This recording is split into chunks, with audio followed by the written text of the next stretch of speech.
భక్తి జలంతో కలిస్తే తీర్థం అవుతుంది, అదే భక్తి ఆహారంతో కలిస్తే ప్రసాదం అవుతుంది, అదే భక్తి అగ్నితో కలిస్తే దీపం అవుతుంది, అదే భక్తి సంగీతంతో కలిస్తే ప్రార్థన అవుతుంది, అదే భక్తి ఇంట్లో ఉంటే అదే స్వర్గం అయిపోతుంది, అదే భక్తి ఆత్మతో కలిస్తే మోక్షానికి ద్వారం అవుతుంది. కాబట్టి మన ఈ ప్రపంచంలోనే లేనటువంటి గొప్ప శక్తి ఒక్కటే, అదే భక్తి. మన భగవద్గీతలు కూడా చక్కగా చెప్పారు.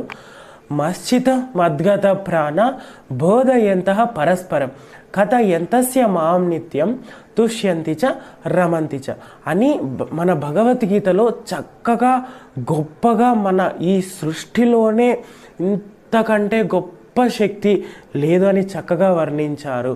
దయచేసి అందరూ భగవద్గీత చదవడం ప్రారంభించండి, అందులోటి ఉన్నటువంటి జ్ఞానాన్ని పెంపొందించుకోండి.